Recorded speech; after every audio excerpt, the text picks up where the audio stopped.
mapagpalang araw po sa inyong lahat. So ngayon tol, patuloy po tayo sa ating mission tol na iligtas o hanapin yung mga kasamahan natin, pero isa lang po yung target of responsibility namin tol. English yun, English naman po kanila target of responsibility tol. Kung baga tol, isa lang talaga ang punot dulo o target namin na iligtas natin yung pamilya ni Mikoy.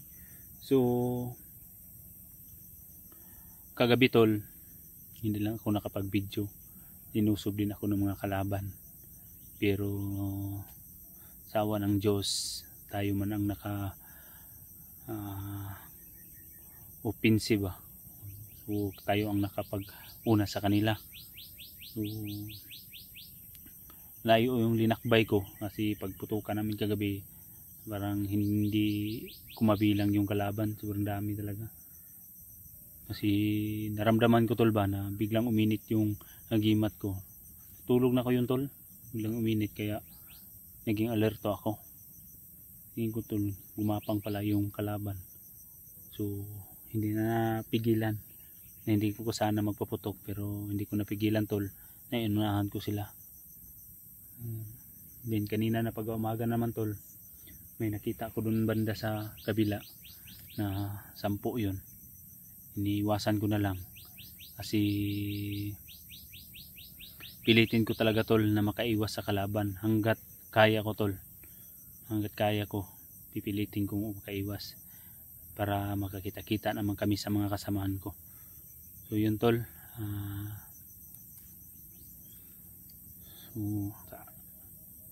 kung sino man makakita nitong video ko tol, na mga solid supporters natin, nais ko lang na ipaabot ninyo sa mga kasamahan ko na sinusundan ko pa rin sila. So sa tingin nyo tol na medyo nagkaiba yung tingin nyo ba na iba yung one, pero isa lang to tol kasi sobrang laki po itong kabundukan. So kumbaga tol, ang kausap kami nila Kuya Bads na nakunta ko na hindi ako pwedeng dadaan doon sa dinaanan nila dahil sobrang rami po ng kalaban. Kung baga nagbigay sila sa akin ng location na diyan ka dadaan kasi doon ka pupunta din sa dito sa kabila, doon kami magkaabot ba, kung baga doon na kami magkatagpo-tagpo tol. Kaya dito ako sa kabila dumaan dahil kung susundan ko tol, marami talagang kalaban, pero mag-iingat pa rin tayo dahil area na po ito nila. Nandito tayo sa critical na area na kailangan tayo mag-iingat at magmasid at hindi tayo magpadala sa bugso ng ating damdamin.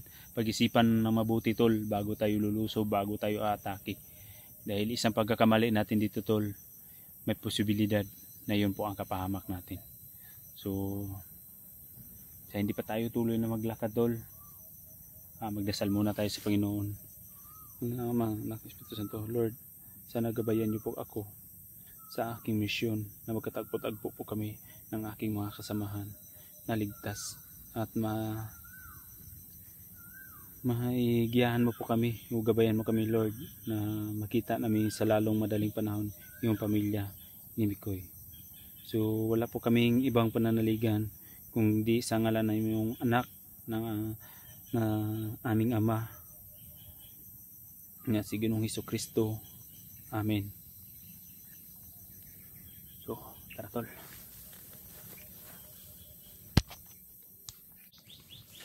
So yun tol, ay mga bundok na.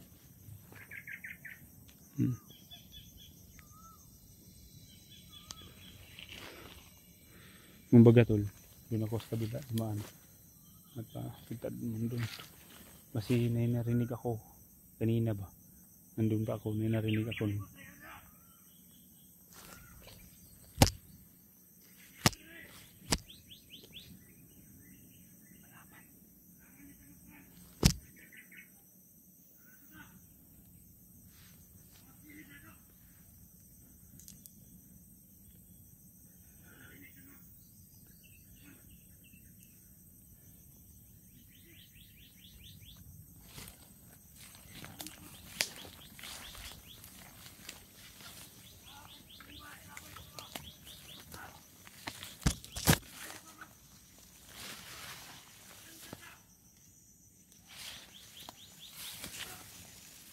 siya tol. Narinig tayo. Parang may kalaban na kapakit.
Belaka, kakak bahala na. Relax lang, relax. Maniit ka sa mga area. Mas ka na trabaho, kagitan sa mga kalaban.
Masid lang muna tayo tol kung ano yung gagawin nila.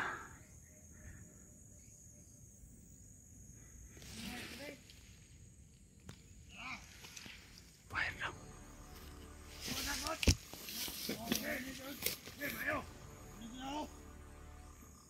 Fire na lang kulang.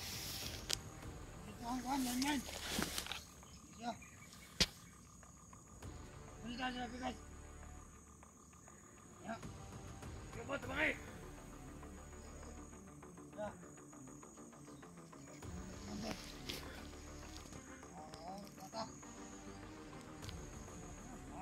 daw mga vlogger. Assignment na nato.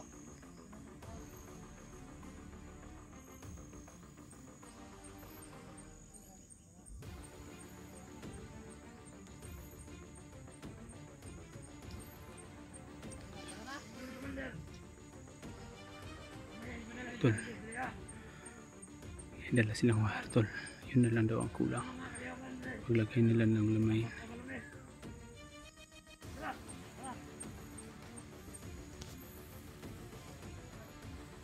Sundan lang natin tol. Para diffuse din natin yung landmine. Diyan sila nagkamali tol. Expert tayo sa landmine.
Matamakan eh.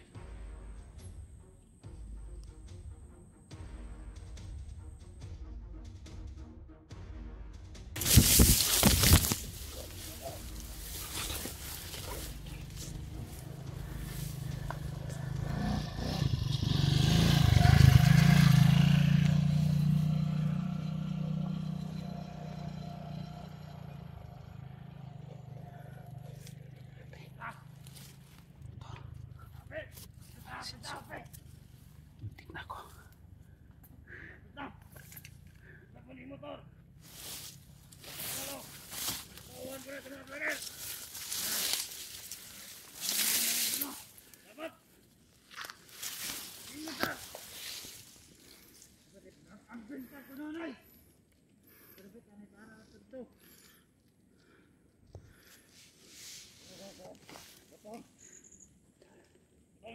Lagay sila ng landmine.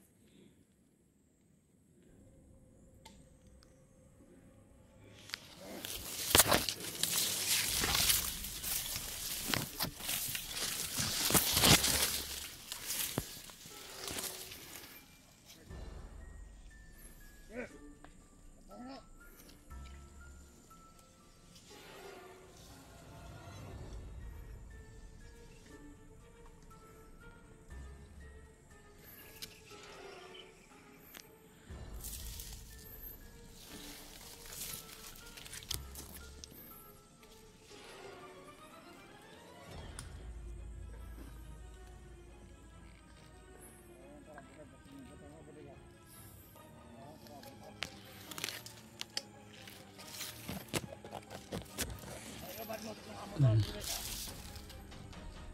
na Nakawala tayo. mo. Sabi ko mga kapal, bubutan ka.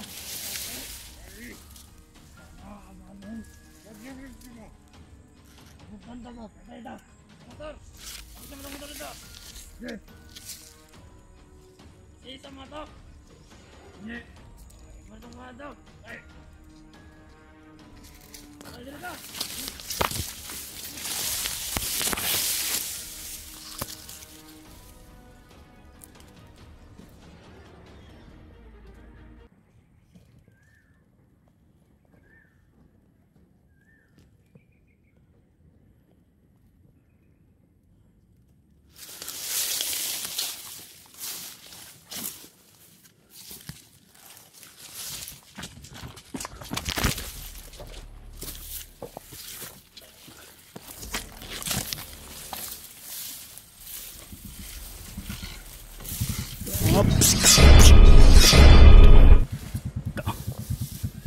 Tayo ka lagi.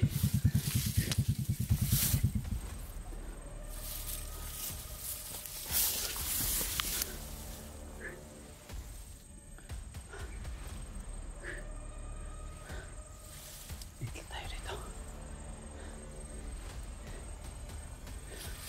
Dito ko.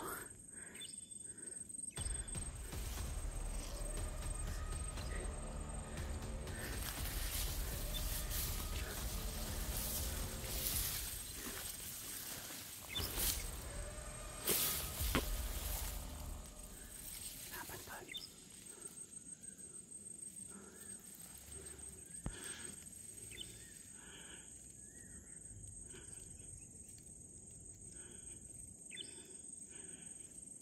May nakalaban sa taas.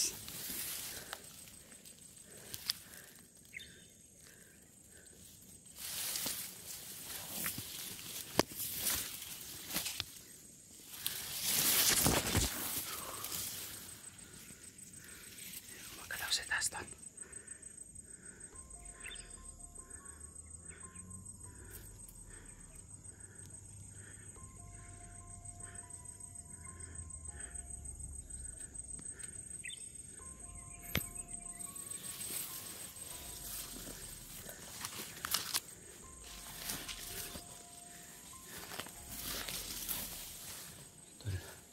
Kupir lang na tayo. Kumagalaw dyan.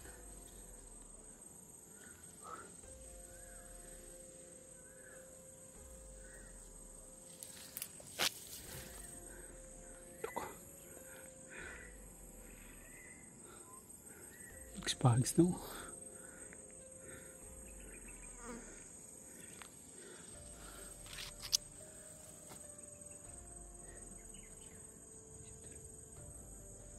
Tulay lang tayo.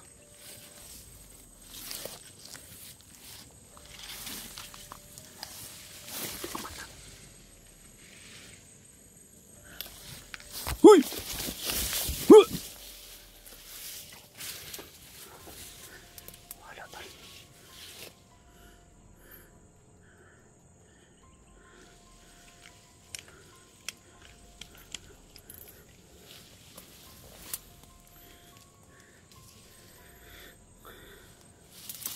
Pila tayo. May mga bagong dinaanan bakas mo. Siguro blocking yan tol. May mga bata. Tara.